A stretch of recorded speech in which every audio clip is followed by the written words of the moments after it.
Hello दोस्तों, कैसे हो आप। आज मैं आपको रमा एकादशी की कथा सुनाने जा रही हूँ। एकादशी का व्रत सबसे ज़्यादा पुण्य फलदायी है। इसे हर एक को करना चाहिए।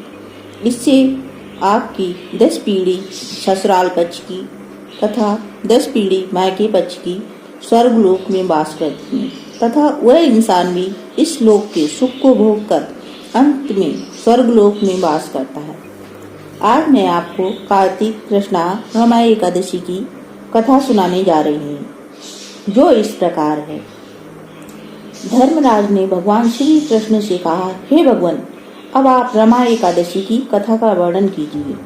भगवान बोले, प्राचीन काल में एक नगर में मुकुंद नामक राजा राज्य करता था। उसकी प्रजा को उसको बहुत ही चाहती थी। वह यज्ञ, तप, उपवास, व्रतादि में बहुत श्रद्धा रखता था। विधि पूर्वक व्रत करके एकादशी को सारी प्रजा से व्रत करवाया करता था। उस दिन वह पशुओं को चारा नहीं खिलाता था। राजा के चंद्र प्रभा नामक एक कन्या थी, जिसका विवाह राजा चंद्रसेन के पुत्र शोभन के साथ हुआ था। शोभन एक दिन अपनी ससुराल गया।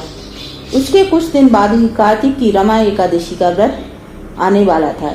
इसीलिए शोभन की स्त्री चंद्रप्रभा ने कहा, अपने गांव को चले जाओ, क्योंकि 1-2 दिन बाद एकादशी का व्रत आने वाला है। मेरे पिता की आज्ञा है, इस दिन सारी प्रजा व्रत करे। जो नहीं करता है वह भारी दंड को पाता है। आप व्रत करके भूख प्यास सहन नहीं कर सकोगे, इसलिए यहाँ से चले जाना ही ठीक है। शोभन ने कहा कि मैं यहीं रहकर व्रत करूंगा। एकादशी के दिन शोभन ने व्रत किया और भूख प्यास न सह सकने के कारण वह मर गया। इस व्रत के प्रभाव से मरने पर शोभन मंदराचल पर्वत का राजा बन गया। एक दिन ब्राह्मण घूमता हुआ मंदराचल पर्वत पर पहुंचा। तब उसने शोभन से राजा बनने का कारण पूछा। शोभन ने कहा, मैं अपनी ससुराल में एकादशी का व्रत किया था, उसके प्रभाव से ही यह सब हुआ है।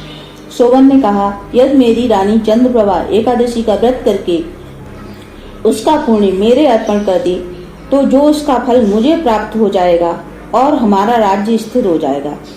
ब्राह्मण ने जाकर रानी को संभाल कहा।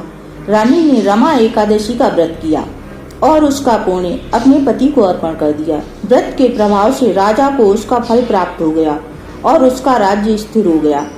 इस व्रत के प्रभाव से सब सुखों के साथ राज्य प्राप्त होता है। इस दिन केले का सागर लेना चाहिए। बोलो कृष्ण भगवान की जय, बोलो राधा रानी की जय, बोलो विष्णु भगवान की जय, लक्ष्मी माता की जय, एकादशी मैया की जय।